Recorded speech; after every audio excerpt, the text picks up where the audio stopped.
Yeah, hi there, David. This is Michael. I am the founder, owner, and the materials writer for all of your lessons at the 7-Step System to Pass the TOEFL IBT. So you made a comment over at my website, and you say, I'm interested.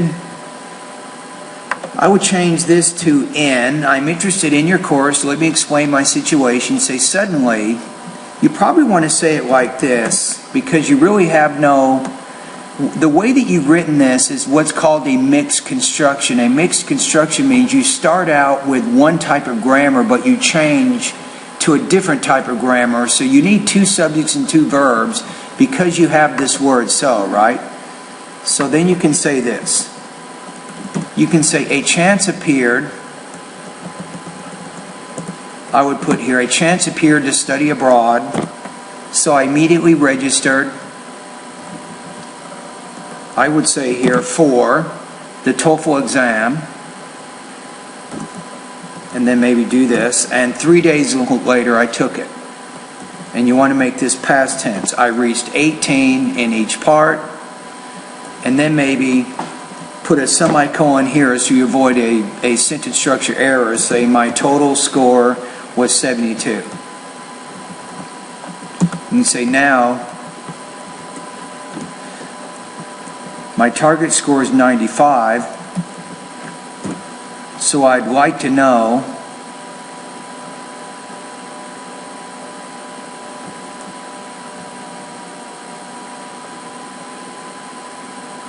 okay, this is pretty good. So I'd like to know, if I take your course, how long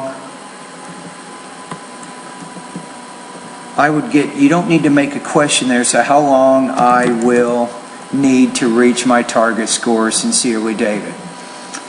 All right, so 72 to 95 now is not an easy process. It's going to take you some time. So my best guess right now is about 3 to 6 months for you to reach your goal. If you work really, really hard doing 3 specific things.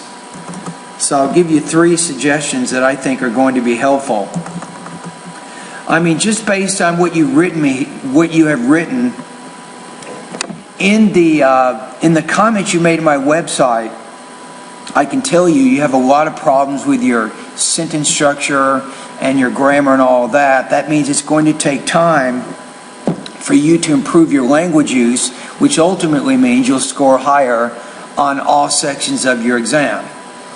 Okay, so number 1, get in the habit of reading every day for 45 minutes. This is very important. Also, you can practice listening for 45 minutes every day. Now, I recommend 45 minutes.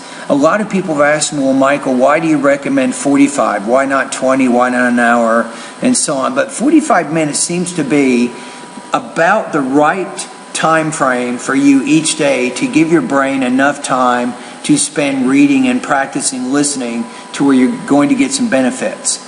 It's better to try to do maybe 45 minutes instead of breaking that up into 20 minutes 2 times a day. It's better to try to do this all in one sitting if you can. Now, as you're doing your reading and your listening practice, remember when you're doing the reading, you can use newspapers, magazines, and even books. You can choose materials that you have an interest in, and that'll keep you motivated, and you're more likely to follow this over the long term than if you read really boring materials. With your listening materials, you can choose things like science, documentary, history type programs. I think that would be useful. Maybe news programs for listening. Now, as you're doing the reading and the listening practice, definitely get in the habit of note-taking. You want to focus on the main and the most important supporting points of the reading and the listening passages. This is very important. Then using your notes, you can write and speak about this information. So my suggestions are this. You can think of it kind of like, maybe as you're doing your listening and your reading practice, you can write maybe 3 250-word academic summaries each week. This is very good practice for you. Now you can also practice, you can give maybe let's say 3, and let me give you 5 oral summaries each week. And you want to record those summaries so you can listen to them again, and you can check for your pronunciation. You can pay attention to your language use, including vocabulary and grammar, and you can also pay attention to your topic development, which means how you're organizing and developing your ideas. Now, if you just do these first 2 suggestions, remember you're doing reading and listening practice, you're taking notes, and then you're writing and speaking about this information. This will probably give you about 1 to 2 hours every day just doing these first 2 things. Remember, the key here is time. If you do this for 1 day, that's not going to benefit you as much as if you do this for 90 days. The key is a continued, prolonged exposure to the language. And this gives you more time to work out a lot of the problems you're having that I just pointed out in these comments that you sent me, right?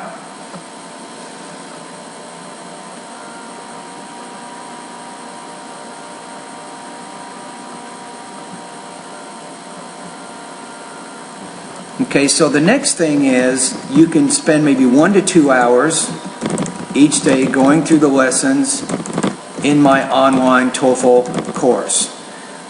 I'll give you maybe